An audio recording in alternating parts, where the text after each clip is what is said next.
Hello ವೀಕ್ಷಕರೇ, welcome back to my channel. ನಾನಿವತ್ತು ನಿಮಗೆ ತೋರಿಸ್ಕೊಡ್ತಿರೋ ರೆಸಿಪಿ ಏನಪ್ಪ ಅಂದರೆ ಇಡ್ಲಿಗೆ ಕಾಂಬಿನೇಷನ್ ಆಗಿರೋ ಬೇಳೆ ಸಾಂಬಾರನ್ನ ಹೇಗೆ ಮಾಡೋದು ಅಂತ. ತುಂಬ ಚೆನ್ನಾಗಿರುತ್ತೆ ಈ ಸಾಂಬಾರು ಟೇಸ್ಟು. ಇಡ್ಲಿ ಜೊತೆ ತಿಂತಾ ಇದ್ದರೆ ತುಂಬ ಸಖತ್ ಚೆನ್ನಾಗಿರುತ್ತೆ. ಇದನ್ನು ಹೇಗೆ ಮಾಡೋದು ಅಂತ ನೋಡ್ಕೊಬರೋಣ ಬನ್ನಿ. ಮೊದಲಿಗೆ ನಾವು ಈ ಸಾಂಬಾರು ಮಾಡೋದಕ್ಕೋಸ್ಕರ ಬೇಳೆ ಬೇಯಿಸ್ಕೋಬೇಕು. ನಾನಿಲ್ಲಿ ಒಂದು ಅರ್ಧ ಬೌಲಷ್ಟು ಬೇಳೆನ ತೊಳೆದು ಹಾಕ್ಕೊಳ್ತಾ ಇದ್ದೀನಿ. ನೆಕ್ಸ್ಟ್ ಒಂದು ಕಟ್ ಮಾಡಿರೋ ಟೊಮೊಟೊ, ಹಾಗೆ ಒಂದು ಈರುಳ್ಳಿನ ಹಾಕ್ಕೊಳ್ತಾ ಇದ್ದೀನಿ. ಒಂದು 5ರಿಂದ 6 ಇಕ್ಳು ಬೆಳ್ಳುಳ್ಳಿನ ಸಿಪ್ಪೆ ತೆಗೆದ್ಬಿಟ್ಟು ಹಾಕ್ಕೊಳ್ತಾ ಇದ್ದೀನಿ. ನೆಕ್ಸ್ಟ್ ಇಲ್ಲಿ ಒಂದು 5ರಿಂದ 6 ಹಸಿಮೆಣ್ಸಿಕಾಯಿನ ಹೀಗೆ ಕಟ್ ಮಾಡಿ ಹಾಕ್ಕೊಳ್ತಾ ಇದ್ದೀನಿ. ನೆಕ್ಸ್ಟ್ ನಾವು ಇದಕ್ಕೆ 1.5-2 ಬೌಲಷ್ಟು ನೀರನ್ನು ಸೇರಿಸ್ಕೋಬೇಕಾಗುತ್ತೆ. ನೆಕ್ಸ್ಟ್ ನಾನು ಇದಕ್ಕೆ ಸ್ವಲ್ಪ ಅರಿಶಿನ ಪುಡಿನೂ ಸೇರಿಸ್ಕೊಳ್ತಾ ಇದ್ದೀನಿ. ಇದನ್ನೆಲ್ಲ ಹಾಕ್ಬಿಟ್ಟು ನಾವು ಇದನ್ನು ಒಂದು 3ರಿಂದ 4 ವಿಷಲ್ ಕೂಗಿಸ್ಕೋಬೇಕಾಗುತ್ತೆ. ನೋಡಿ, ಇವಾಗ ವಿಷಲ್ ಆಗಿದೆ. ಇಷ್ಟು ಬೆಂದರೆ ಸಾಕಾಗುತ್ತೆ. ನಾವು ಇದನ್ನು ಒಂದು ಸ್ಮ್ಯಾಶರಿಂದ ನೀಟಾಗಿ ಸ್ಮ್ಯಾಶ್ ಮಾಡ್ಕೋಬೇಕಾಗುತ್ತೆ.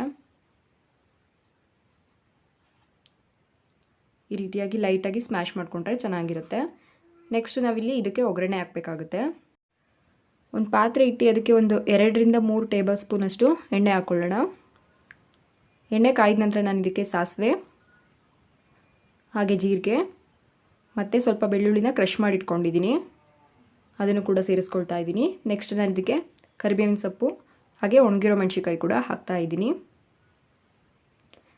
ಆಮೇಲೆ ಸ್ವಲ್ಪ ಒಂದು ಚಿಟಿಕೆಯಷ್ಟು ಇಂಗನ್ನು ಕೂಡ ಸೇರಿಸ್ಕೊಳ್ಬೇಕು. ಇದೆಲ್ಲನೂ ಹಾಕ್ಬಿಟ್ಟು ನಾವು ಒಗ್ಗರಣೆನ ಫ್ರೈ ಮಾಡ್ಕೊಳ್ಳೋಣ.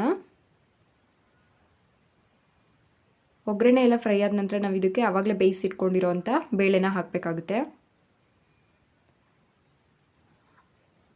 ಹಾಕ್ಬಿಟ್ಟು ನೀರು ಗಟ್ಟಿ ಇದ್ದರೆ ನೀರು ಕನ್ಸಿಸ್ಟೆನ್ಸಿ ನಿಮಗೆ ಸಾಂಬಾರು ಎಷ್ಟು ಬೇಕಷ್ಟನ್ನು ನೀರನ್ನು ಸೇರಿಸ್ಕೊಳ್ಳಿ. ಹಾಗೆ ಉಪ್ಪು ಮತ್ತು ಸಾಂಬಾರು ಪೌಡರ್ನ ಹಾಕ್ಕೊಳ್ತಾ ಇದ್ದೀನಿ ನಾನು. ಇದೆಲ್ಲನೂ ಹಾಕಿದ ನಂತರ ನಾವು ಇದನ್ನು ನೀಟಾಗಿ ಮಿಕ್ಸ್ ಮಾಡ್ಕೊಳ್ಬೇಕಾಗುತ್ತೆ. ಮಿಕ್ಸ್ ಮಾಡಿಬಿಟ್ಟು ಕುದಿಸ್ಕೋಬೇಕು.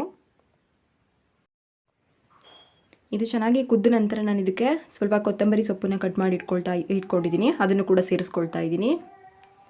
ಕೊತ್ತಂಬರಿ ಸೊಪ್ಪನ್ನು ಹಾಕಿಬಿಟ್ಟು ನಾವು ಒಂದು 2ರಿಂದ 3 ನಿಮಿಷ ಕುದಿಸ್ಕೊಂಡ್ರೆ ಸಾಕಾಗುತ್ತೆ. ನೋಡಿದ್ರಲ್ಲ ಎಷ್ಟು ಈಸಿಯಾಗಿ ಬೇಗ ರೆಡಿಯಾಗಿದೆ. ಇಡ್ಲಿ ಜೊತೆ ಅಂತೂ ತುಂಬ ಒಳ್ಳೆ ಕಾಂಬಿನೇಷನ್ ಈ ಸಾಂಬಾರು.